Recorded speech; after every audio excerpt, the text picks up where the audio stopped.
নীল সিনেমার জগৎ ছেড়ে বলিউডে থিতু হয়েছেন সানি লিওন। সে সিদ্ধান্ত নেওয়ার পর ১৩ বছর পেরিয়ে গেছে, অথচ এখনো পুরনো সেই পরিচয় তার পিছু ছাড়েনি। এখনো যে কোনো সাক্ষাৎকারে ঘুরে ফিরে সে প্রসঙ্গ চলেই আসে। তাই বিষয়টি নিয়ে তার মধ্যে এক প্রকার আক্ষেপ কাজ করে। সম্প্রতি গালাট্টা ইন্ডিয়াকে দেয়া এক সাক্ষাৎকারে নিজের সেই আক্ষেপ নিয়ে খোলামেলা কথা বলেন সানি লিওন। তিনি বলেন, আমি যখন প্রথম ভারতে এসেছিলাম তখন জানতাম লোকজন নির্দিষ্ট কিছু শব্দ ব্যবহার করবে আমার জন্য, সেটা স্বাভাবিক ছিল। কিন্তু এখনো যখন তারা আমার অতীত নিয়ে কথা বলেন সেটা আমার কাছে সমস্যার বলে মনে হয়। নিজের অতীত নিয়ে আর কথা বলার ইচ্ছা নেই জানিয়ে সানি লিওন যোগ করেন, ১৩ বছর হয়ে গেছে আমি এখানে এসেছি, এখনো যদি অতীতকে না ছাড়তে পারেন তাহলে আর কবে সামনের দিকে আগাবেন? এটাই এখন সময়। এই বিষয় নিয়ে আর আলোচনা করতে ভালো লাগে না। কানাডার অন্টারিওতে সানি লিওনের বেড়ে ওঠা।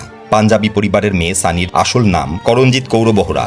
এক যুগেরও বেশি সময় ধরে বলিউডে নিয়মিত এই অভিনেত্রী এখন খুব করে চান যেন মানুষ তার অতীত ভুলে বর্তমানের কাজগুলো নিয়ে আলোচনা করে। সানির ভাষায়, আমার জীবনে যেটা ঘটেছিল সেটা সবার জানা। বিগত ১৩ বছরে আমরা সবাই অনেক কাজ করেছি, নিজেদের মতো এগিয়ে গিয়েছি, কিন্তু তবু এখনো অনেকে আমার এই অতীত তকমাটা ব্যবহার করেন শুধুমাত্র নিজেদের পাঠক দর্শক পেতে।